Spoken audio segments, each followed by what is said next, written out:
This is T4 Deep Dive, Lesson 1. Today we step into factor investing, a world decades of academic research have stress-tested. You'll learn 3 things. 1. What a factor is. 2. The 5 most famous factors. And 3. How far the evidence goes and where trust should stop.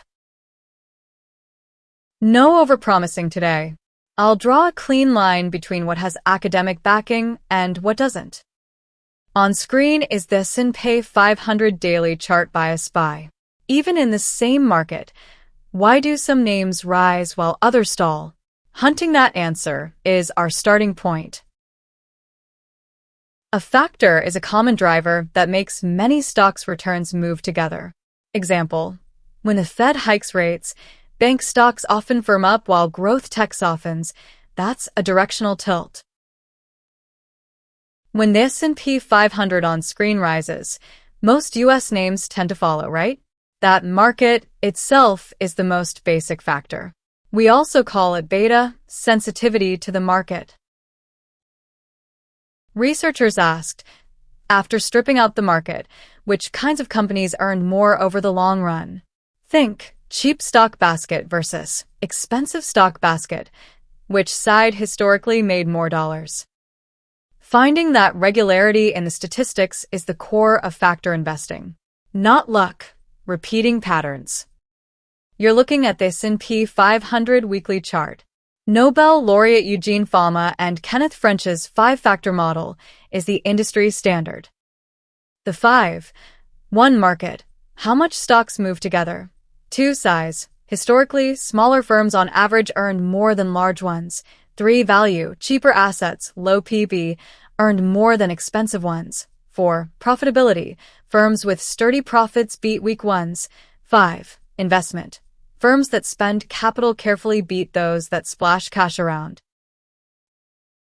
Concrete example: even inside the same market, small caps have historically outearned mega caps like Apple, and cheap value names have outearned pricey growth names over long stretches. That's the historical record, not a promise. But this is a tendency, not a law. There were multi-year stretches when the pattern failed. Compare past returns on the chart, and you'll feel those ups and downs yourself. Beyond the 5 factors, practitioners lean on 3 more. Momentum. Stocks that have been rising lately often stay strong for a while. Quality. Companies whose earnings keep growing without crumbling. High earnings stability. Low volatility. Like living in a calm climate, names with smaller month-to-month swings have historically delivered returns while taking less risk. MTM on screen is a momentum ETF. Factor tracking ETFs are listed on U.S. exchanges. You can buy them through your broker like any other fund. The fact that real products exist is evidence that academic theory shows up in real money management. Overlay past returns of these ETFs on the chart, and you can see how each factor behaved through different Fed cycles, including the 2022 inflation spike when coffee went from about $3 to $4.50 at the cafe. Keep the S&P 500 weekly chart on screen. I'll stick to textbook verified facts. Academic papers find the 5 factors explained about 71 to 94% of differences in past stock returns. The number varies by study and sample period. Momentum also has a historical record of beating the market. That's evidence that factor effects are real. But the limits matter. 1. Every number is past data. No guarantee the future matches.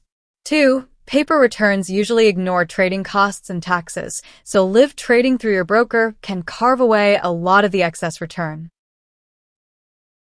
So treat factors as glasses for reading market regularities, not a guaranteed way to make dollars. If you want precision, dig into the academic papers yourself. Academia has proposed more than 150 factors over the last 30 years. Strict retests leave only a fraction standing. The rest are likely data accidents from that sample window. Researchers call this the factor zoo. Costs are another problem. Paper returns often skip commissions and taxes.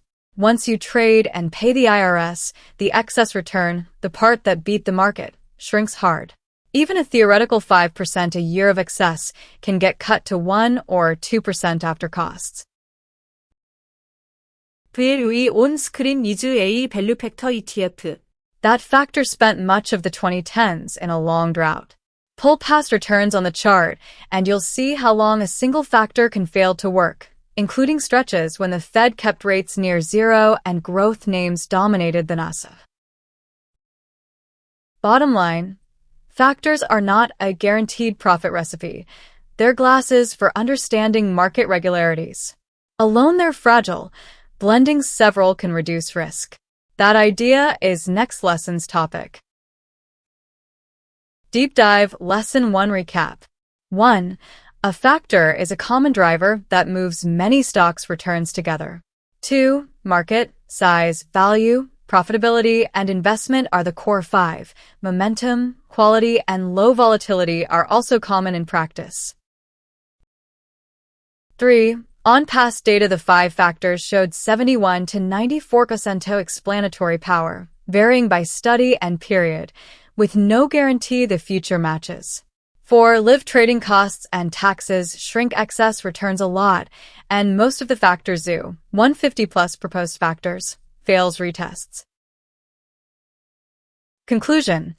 Factors are a tool for understanding markets, not a guarantee.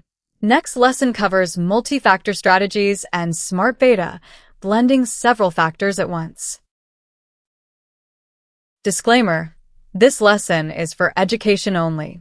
It is not a stock tip, and it does not guarantee profits. Every investment decision and its outcomes are your responsibility. If this helped, please subscribe and hit like.